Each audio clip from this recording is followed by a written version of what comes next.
Assalamualaikum warahmatullahi wabarakatuh. Selamat pagi kepada Bapak Ibu dosen yang saya hormati serta rekan-rekan kelas 44, 4B24 yang saya banggakan. Perkenalkan, nama saya Imam Aziz Nur Baharudin dengan NIM 44240253 dan di samping saya ada rekan saya. Assalamualaikum warahmatullahi wabarakatuh.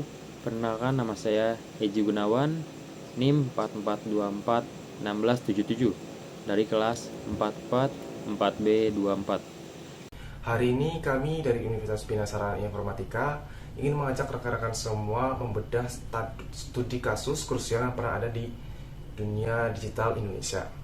Bayangkan sebuah brand raksasa yang telah dibangun dengan keringat, reputasi, dan petualangan yang teguh tiba-tiba terancam hancur dalam waktu kurang lebih 24 jam hanya karena satu lembar surat keberatan yang dikirim kepada konsumennya. Nah, hari ini kita akan membedah secara tajam analisis kasus blunder public relation Eiger. Untuk saat yang pertama, studi kasus ini memang sangat menarik ya teman-teman. Ini memberikan pelajaran mahal tentang bagaimana etika berkomunikasi di era digital. Sebagai reputasi dari Universitas Bina Sarana Informatika, kami mencoba melihat kasus ini bukan sekedar sebagai kesalahan biasa, melainkan dari sudut pandang pelanggaran etika dan peran strategis PR yang bergeser.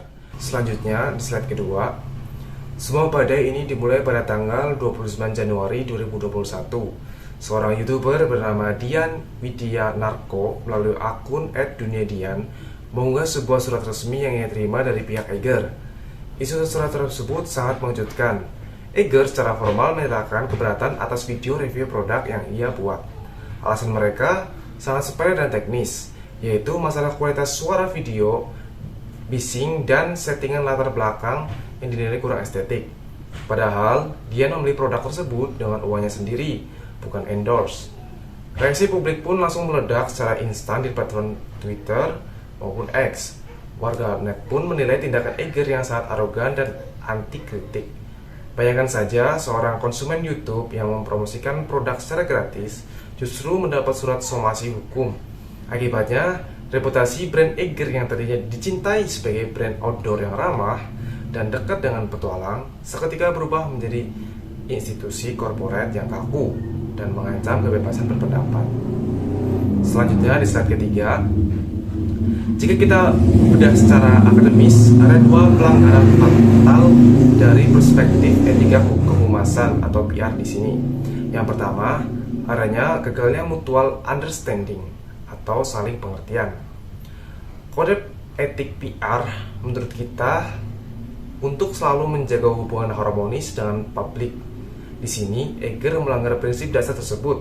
Alih-alih merangkul kritik sebagai feedback berharga atau menyikapinya dengan persuasif, misalnya dengan berterima kasih atau memberikan mikrofon baru sebagai apresiasi mereka, justru menggunakan pendekatan hukum yang intimidatif. Yang kedua, adanya error peran atau tim legal dan tim PR.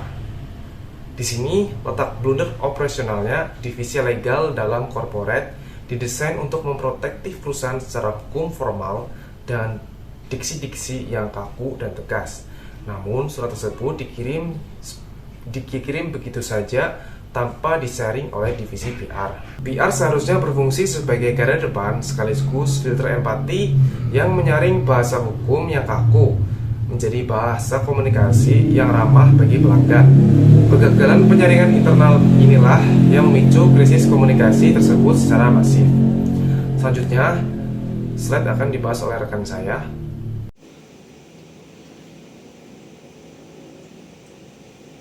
Selanjutnya, mari kita lihat dampak nyata dari krisis ini terhadap reputasi brand Eiger yang kami bagi menjadi 3 poin utama. Yang pertama adalah krisis kepercayaan. Fondasi utama PR adalah trust atau kepercayaan.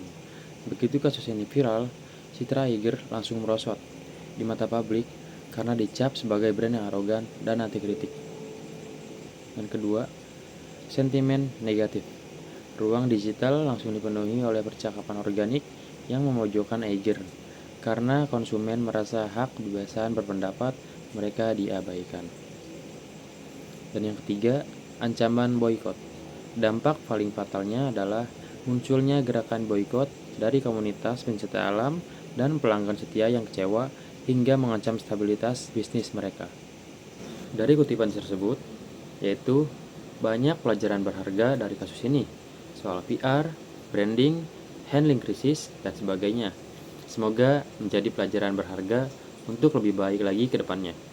Kutipan dari Respon Publik PR Indonesia tahun 2021. Nah, dari krisis ini, ada beberapa pelajaran berharga yang bisa diambil sebagai tindakan korektif untuk masa depan. Kolaborasi multidisiplin. Apa itu? Penting sekali adanya kerjasama dan penyaringan komunikasi antara tim PR dan tim legal.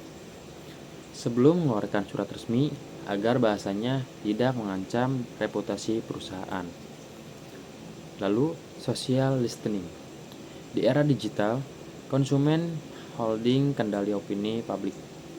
Perusahaan harus peka mendengar suara netizen ataupun masyarakat, bukan malah mendikte mereka. Apresiasi di atas intimidasi. Review jujur dari konsumen seharusnya diapresiasi, misalnya dengan ucapan terima kasih atau dengan dukungan fasilitas, bukan malah dibalas dengan surat somasi.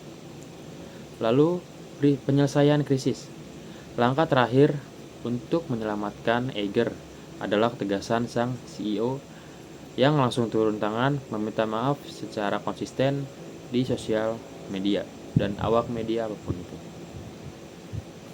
Sebagai penutup, kasus Eiger ini menjadi pengingat mahal bahwa reputasi yang dibangun puluhan tahun bisa goyah dalam sekejap jika komunikasinya publiknya melupakan empati.